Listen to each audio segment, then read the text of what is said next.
CCTV ফুটেজে দেখা যাচ্ছে কয়েকজন দুর্বৃত্ত প্রকাশ্যে এলোপাতাড়ি গুলি করছে, কয়েক দফায় গুলি চালিয়ে এলাকায় ত্রাস সৃষ্টির চেষ্টা চালাচ্ছে। ঘটনাটি গত 13 জুলাই রাত 9টায় টেকনাফের নীলা ইউনিয়নের রঙ্গিখালী হাজিপাড়া এলাকার। জানা যায়, স্থানীয় ওয়ার্ড বিএনপির সভাপতি আবুর আলমের স্ত্রী বেবি বাজার থেকে বাড়ি ফেরার পথে স্থানীয় জালাল প্রকাশ লাশ জালালের নেতৃত্বে কাইসার, নুরুল আমিন রুবেল, গিয়াস ডাকাত, এরশাদুল রহমান সহ আরও বেশ কয়েকজন মিলে বেবির পথ আটকিয়ে স্বর্ণালঙ্কার ছিনিয়ে নেয়।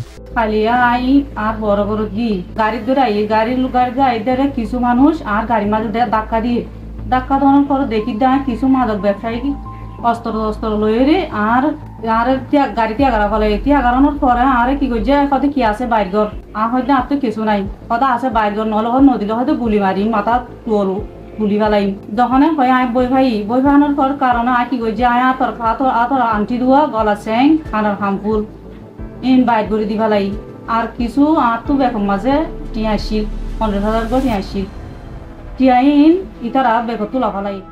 ভুক্তভোগী নারী বেবি বলেন, সেই সময় দুর্বৃত্তদের হাত থেকে কোনোভাবে প্রাণে বেঁচে ফিরলেও দ্বিতীয় দফায় আবারও দেশীয় অস্ত্র নিয়ে বিএনপি অফিসের সামনে এসে এলোপাতাড়ি গুলি করে অভিযুক্তরা।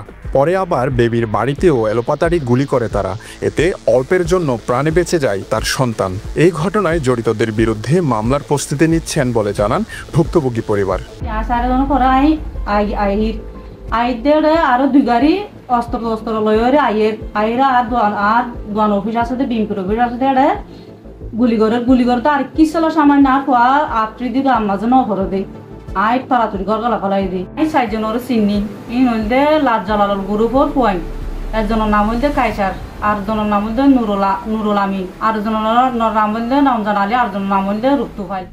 এই ঘটনায় জড়িতদের দ্রুত আইনের আওতায় আনার দাবি জানিয়ে ইউনিয়ন বিএনপির নেতাকর্মীরা সংবাদ সম্মেলন করেন। যারা বিএনপি অফিসের সামনে এসে এলোপাতাড়ি গুলি করেছে তাদের দৃষ্টান্তমূলক শাস্তি চান তারা। আমাদের বাংলাদেশ জাতীয় বিধর্মীরা ইউনিয়ন দক্ষিণ শাখা আমাদের বিএনপি অফিসে আসে তৎকালীন এরা ঐতিহ্যভাবে আয়সা গুলাগুলি করছে আমাদের অফিসে আসে।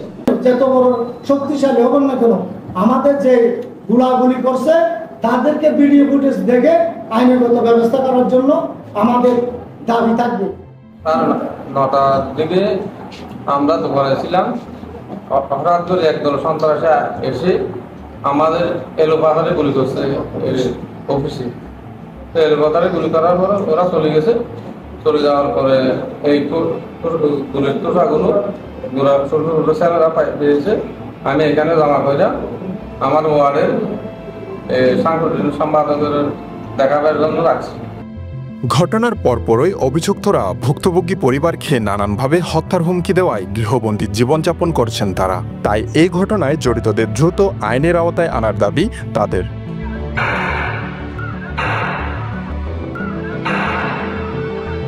News desk, Penowa.